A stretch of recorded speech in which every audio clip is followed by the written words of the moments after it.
Woodward's, the unraveling of Vancouver's gentrification icon. Once seen as a transformative project, Woodward's redevelopment promised to redefine Vancouver's downtown Eastside, blending social housing, high-end condos, and cultural spaces to bridge a deeply divided neighborhood. Over a decade later, the building remains an icon, but not of revitalization fulfilled.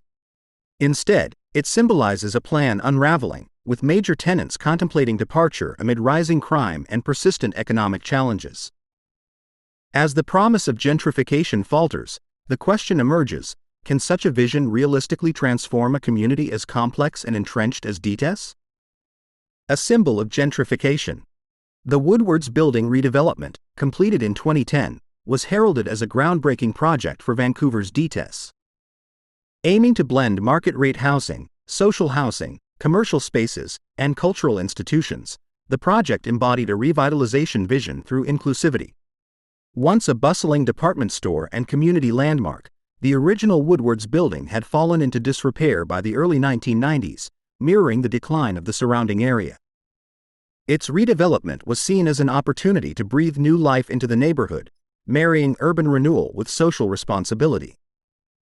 The redevelopment plan was ambitious, incorporating 536 market-rate condominiums, 200 affordable rental units, office spaces, and the Simon Fraser University School for Contemporary Arts. At its heart was an inspiring social experiment, to create a community that bridged socioeconomic divides while revitalizing one of Canada's most marginalized neighborhoods. Public incentives, like a decade-long property tax exemption for commercial tenants, supported the project. It attracted high-profile retailers to anchor its commercial spaces. These businesses were meant to serve new residents and long-standing DTES inhabitants, creating a vibrant, sustainable ecosystem. More than a decade later, however, Woodward's redevelopment is often cited as emblematic of the challenges inherent in urban revitalization. Despite its initial promise, the project has faced mounting difficulties. Rising property values have exacerbated displacement, while safety concerns and crime have led to the closure of several key commercial tenants, including TD Bank and JJ Bean. London Drugs and Nestor's Market, the last major retailers in the complex, have publicly questioned the feasibility of continuing operations there. These struggles have cast doubt on the effectiveness of the redevelopment as a blueprint for tackling the persistent economic and social disparities in the DTES. As Woodward's building confronts these realities, its trajectory offers critical insights into the complexities of gentrification, revitalization, and urban development in vulnerable communities. Far from being a simple success story, the project's outcomes reflect broader tensions in balancing economic growth with social equity in one of Canada's most contentious urban landscapes. The history of Woodward's and its legacy. Founded in 1903 by Charles Woodward, Woodward's department store quickly became a cornerstone of Vancouver's commercial and cultural identity. Located at 101 West Hastings Street, the store drew shoppers from across the city and beyond, offering affordable goods in a grand setting. Woodward's introduced the $1.49 day concept, an iconic weekly sale that attracted bustling crowds and cemented its place in local lore. For much of the 20th century, the store served as a community hub, embodying the economic vitality of the DTES. By the 1970s, however, Vancouver's economic and social landscape began to shift. The decline of manufacturing jobs and suburban expansion drew wealthier residents and businesses out of the downtown core, leaving neighborhoods like the DTES to face increasing poverty and marginalization. The Woodward's department store struggled to maintain relevance amid changing consumer habits and mounting competition. In 1993, after 90 years of operation, the store shut its doors, leaving behind an empty building symbolizing the area's economic downturn and social struggles. Following its closure, the Woodward's building sat vacant for nearly a decade, becoming both an eyesore and a rallying point for community activism. In 2002, the building became the site of a significant squat organized by community groups and housing advocates demanding action on the DTES' housing crisis. Over 100 homeless individuals and activists occupied the abandoned site, using the space to draw attention to the area's lack of affordable housing and social services. This high-profile event pressured the City of Vancouver and the provincial government to prioritize the site's redevelopment. The squat marked a turning point in the building's history, transforming it from a relic of economic decline into a symbol of the community's ongoing fight for social equity. In response, the city purchased the site in 2003 and initiated plans for a mixed-use redevelopment project that aimed to address the neighborhood's challenges while honoring its historical significance. The redevelopment was envisioned as a solution to the growing divide between the area's longtime residents and the influx of wealthier newcomers. As much as the Woodward's building reflected Vancouver's past, its eventual redevelopment embodied the city's aspirations for the future. It became a test case for urban renewal in the DTS, balancing the preservation of historical elements, like the iconic W sign atop the building, with the promise of a revitalized, inclusive neighborhood. However, as subsequent analysis will explore, the building's journey from a thriving department store to a symbol of revitalization, and now uncertainty, mirrors the complexities and contradictions of gentrification. The struggle of turning ambitions into reality. The redevelopment was made possible through a partnership between the City of Vancouver, private developers, and nonprofit organizations. The city purchased the building for $5.5 million and played a key role in shaping the project, which Westbank Projects and the Peterson Group led. Government incentives, including a 10-year property tax exemption for commercial tenants, were critical in attracting businesses to the site. These measures aimed to offset the perceived risks of operating in a neighborhood characterized by high levels of crime and poverty. Despite its ambitious goals, the implementation of Woodward's redevelopment faced significant challenges. Critics argued that the balance between social and market housing was insufficient to meet the needs of the DTS's low-income population. While the project delivered 200 affordable units, only a portion met the welfare shelter rate, leaving many residents priced out. Additionally, the reliance on commercial tenants to anchor the site's retail spaces proved fraught.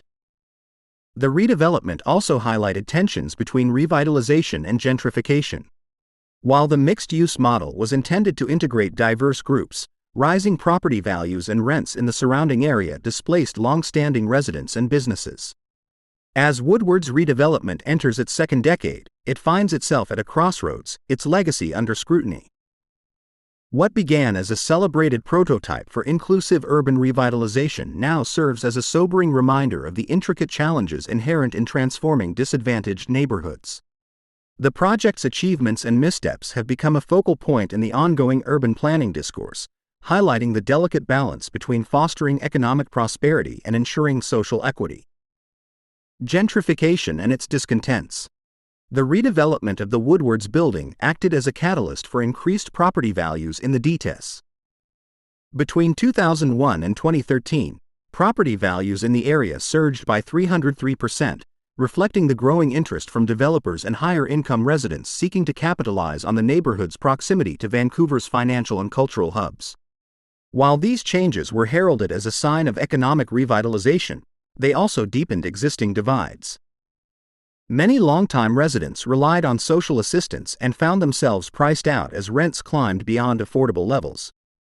The influx of wealthier residents created tensions, as new developments prioritized market-driven objectives over the preservation of the neighborhood's historic and social character. A sharp decline in affordable housing exacerbated the displacement of vulnerable populations. By 2010, only 12% of privately owned hotels in the DTS remained affordable to those on welfare shelter rates, compared to 29% a year earlier. The displacement of vulnerable populations in Vancouver's DTS continues to escalate as the affordability crisis worsens. According to a 2023 survey, the number of single-room occupancy (SRO) units renting at the income assistance shelter rate, $375 per month, has plummeted to just 52 rooms across Vancouver, a sharp decline from 1,700 in 2003. This marks a catastrophic drop in accessible housing for the city's most vulnerable residents as the market increasingly caters to higher-income tenants. Rising rents for SROs further underscore the affordability gap. In 2023, the average rent for an SRO in Vancouver's downtown core reached $681, a 21% increase from $561 in 2019. This trend has rendered even basic accommodations unattainable for low-income individuals reliant on income assistance or precarious work.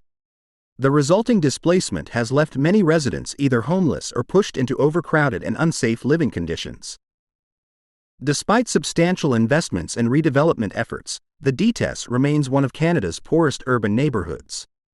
It is argued that without addressing systemic problems such as mental health, addiction, and affordable housing, revitalization efforts will continue to fall short. The commercial decline of Woodwards. The Woodwards now faces significant commercial challenges. Anchor tenants like London Drugs and Nestor's Market, initially seen as vital to the building's success, have openly expressed concerns about continuing operations. London Drugs, which has operated within the complex since its redevelopment, has cited safety concerns, high operational costs, and increasing crime as primary reasons for reconsidering its lease. Similarly, Nestor's Market has struggled with declining profitability, reportedly due to theft, vandalism, and a dwindling customer base unwilling to frequent the area. The broader economic challenges of operating in a neighborhood have only exacerbated these issues. Rising crime rates and safety concerns are frequently cited as significant factors contributing to the exodus of businesses from the Woodwards building. Violent theft and property damage have escalated in recent years, with reports of retail theft increasing by 400% over 2 years in Vancouver. The downtown Eastside has become a focal point for these challenges as repeat offenders exploit gaps in the justice system. For many local businesses, the catch and release dynamic of Canada's bail policies compounds these challenges. Individuals accused of theft or vandalism often re-offend shortly after release. Business owners have noted that their operations remain vulnerable to continued losses without meaningful interventions, making withdrawal from the area an increasingly rational choice. The Woodwards building now confronts another setback as Simon Fraser University announces the closure of several community engagement centers, including the Vancity Office of Community Engagement, or VOCE, located within the complex. This decision, driven by financial constraints and consolidation efforts, has drawn sharp criticism from the university's School for the Contemporary Arts, which expressed shock and disappointment at the move. The shuttering of VOCE follows the earlier closure of SFU Woodward's cultural programs, a pillar of the local arts scene that had collaborated with numerous performing arts groups since the Goldcorp Center for the Arts opened its doors in 2010. The difficulties faced by Woodward's commercial tenants reflect vast issues concerning the economic viability of the Dystopian. High vacancy rates and declining foot traffic have created a challenging environment for retail businesses. The city's efforts, such as property tax incentives and grants for community-serving businesses, have had limited success in countering the economic instability in the neighborhood. The departure of anchor tenants affects the immediate economic landscape and undermines the broader revitalization goals of Woodward's redevelopment. With fewer businesses able to sustain operations, the mixed-use vision that balances commercial vitality with social inclusivity appears increasingly fragile. Community Policing Center, a dystopian reality? Conceived as a groundbreaking mixed-use development that would blend affordable housing, social services, art, and retail, the complex was meant to epitomize the best intentions of urban revitalization. However, as the years have passed, the Woodwards building has seen a steady exodus of the elements that were supposed to breathe life into the community. In a twist that many see as a dystopian reality, the once vibrant commercial spaces are now being converted into a community policing center, a stark contrast to the original vision of inclusivity and renewal. The policing center is intended to be more than just a station for officers. It will serve as a base for patrolling the Dystopian while providing educational workshops and connecting residents with addiction treatment, mental health support, and housing services. The strategy addresses crime and its underlying causes, balancing enforcement and community engagement. However, this move has raised eyebrows among those who view it as a troubling indication of the complex's failure to achieve its lofty goals. Many argue that repurposing retail space for policing, rather than fostering economic vitality, undermines the very essence of what the Woodwards building was meant to represent. Reactions to the policing hub have been mixed. Many local business owners and residents support the initiative, viewing it as necessary to stabilize the area and curb crime. They believe the increased police presence will help prevent further economic deterioration in the Dystopian. At the same time, Critics question whether a policing-first approach can effectively address the complex issues underlying the neighborhood's struggles. Community advocates warn that increased police visibility could alienate vulnerable populations, including those dealing with homelessness, addiction, and mental health issues.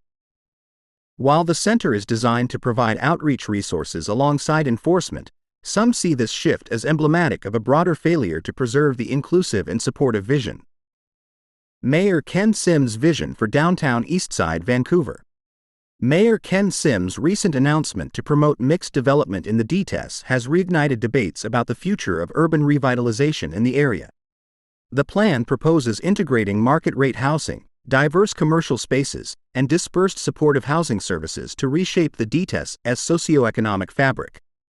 However, this vision comes amid signs of strain in the very type of mixed-use project meant to embody such ideals: Woodward's redevelopment. These struggles raise questions about the feasibility of expanding mixed development models across the neighborhood when their flagship example falters. The Downtown Eastside Plan, adopted in 2014, emphasized affordability and protecting low-income residents through stringent zoning policies, including the requirements for the Downtown Eastside Oppenheimer District, or DEOD. The policy mandates a 60-40th split between social and rental housing for new developments and prohibits market condominiums in certain areas to curb gentrification. Sims' proposal for mixed development, which includes increasing market-rate housing, appears to diverge from these goals. Critics argue that prioritizing market housing and relocating services could dilute the protections afforded by the DEOD zoning framework, potentially exacerbating displacement in an area already grappling with affordability crises. In light of Woodward's redevelopment struggles, this shift raises concerns about whether dispersing services will resolve systemic issues or merely relocate them to other parts of the city. The challenges Woodward's redevelopment faces underscore the complexities of implementing mixed-use models in the area. The failure to retain anchor commercial tenants and the persistent disparities suggest that similar projects could face comparable obstacles. While Sims' vision for mixed development aligns with the broader goal of diversifying the neighborhood's demographics and economy, the existing challenges at Woodward's cast doubt on the sustainability of this strategy. The proposal to expand mixed development while Woodward struggles to fulfill its promises highlights a critical disconnect between theory and practice. If the foundational issues of safety, affordability, and economic viability remain unaddressed, future initiatives risk replicating the same outcomes. The success of Sims' plan will likely depend on its ability to learn from these challenges and adapt its implementation to ensure that mixed development benefits all stakeholders in the DTES. The unfinished experiment. The story of the Woodward's building serves as a poignant reminder of the fragility of even the most well-intentioned visions. In pursuing our most luminous ideals, birthed from the purest motives, we often find ourselves dazzled by the brilliance of our aspirations. Yet, in the blink of an eye, a sobering moment can descend upon us, tearing away the veil from our eyes and shattering the illusions we so carefully crafted. The euphoria that once buoyed our spirits is swiftly extinguished, leaving us face to face with the unyielding reality that surrounds us. In these moments of sobering clarity, we must summon the courage to pause, catch our breath, and reassess the feasibility of our grand designs. The path to progress is seldom a straight line, and the weight of our aspirations can often prove too heavy to bear alone. Although the project introduced new housing stock and reinvigorated a historic landmark, its limitations have highlighted the difficulties of addressing deeply rooted socioeconomic issues through redevelopment alone. By embracing the lessons of this experience, we can begin to chart a new course that recognizes the interdependence of social, economic, and public safety concerns. We can draw strength from the knowledge that our aspirations, however imperfect, have the power to inspire change and galvanize communities around a shared vision of a better future. Woodward's example demonstrates that urban renewal in marginalized communities requires more than physical transformation. It underscores the importance of integrating sustainable economic opportunities, accessible social supports, and inclusive policies to create meaningful and lasting change. The redevelopment remains an incomplete experiment that offers critical lessons for future projects in similarly vulnerable urban contexts.